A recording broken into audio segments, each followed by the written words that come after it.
It's 7 to 8. We've got Leigh Broxham, Daniel Ward, and also Con Nikitas in the studio. A little part of Responsible Gambling Awareness Week. And we're talking, Daniel, before about, I guess, not just finding and discovering the triggers as to when you might be getting in trouble, but also putting things in place before things become an issue to give you tactics and ways and means to keep things under control. Have you got any ideas or any ways we can improve in that area? Yeah, they're probably simple things, setting your limits and stuff like leaving your ATM card. If I think back to my sort of gambling days, the amount of times I went to the ATM, I could get there from the TAB to the ATM, I'd get there quicker every time, and stuff like that. Leaving your card at home. For myself now, I still don't control the money, and if my wife handles that, and if I have $50, I still provide receipts for petrol and that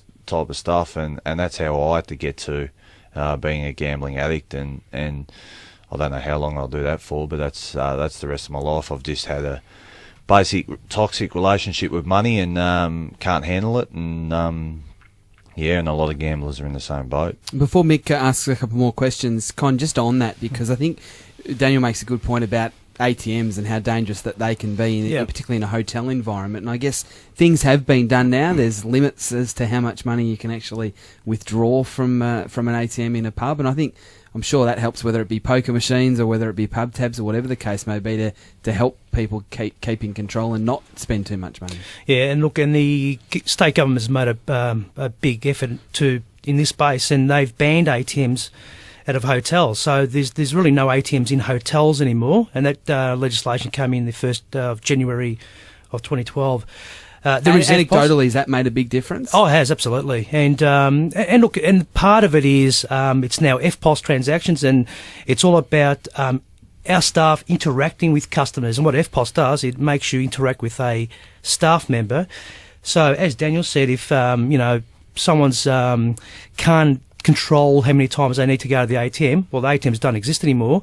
Now, what we can do as an industry is intervene to a customer who's coming up to the bar on multiple occasions to say, listen, maybe have a break and have a coffee. A little bit like if people are wanting to have a drink, the bartender might go, mate, you've had too much. That's exactly right, and that's all it's about. It's about intervention and education as well. Daniel, back to your story. Nearly 3 years, you haven't had a bet. Yep. Cold turkey, you hear stories about smokers, how they say, I'm not going to smoke anymore, but they might have one week, one the next week, one the next week. They might go up to two. Yep. How difficult was that to go from what your life was to creating this new life for yourself? Cold turkey.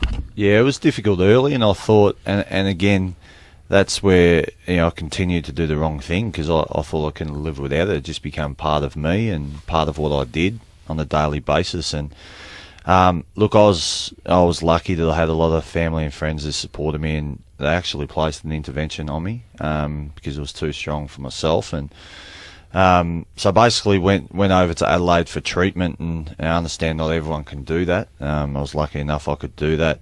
And how I was taught over there was that I had to get my head around the fact that I couldn't gamble for the rest of my life, and that means horses, sport, poker, raffle tickets, bingo, scratchies, the whole lot. I don't do anything like that. So you don't buy a Tats Lotto ticket? No.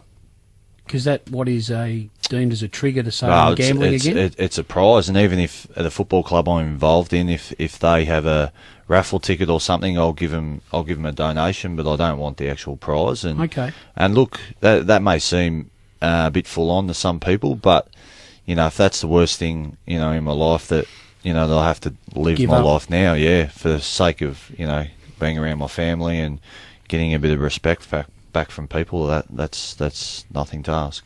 Daniel, stick around, also Leigh and also Con, because this is going to continue into the next hour, and we're going to be joined by Harry Taylor as well from the Cats for his perspective on things. And I'm interested also from Daniel and also Leigh about just live odds when it comes to sporting events, whether that needs to be addressed as well to try and help people make sure that they don't get themselves into trouble. So plenty of other issues to discuss on this very important forum, Responsible Gambling Awareness Week.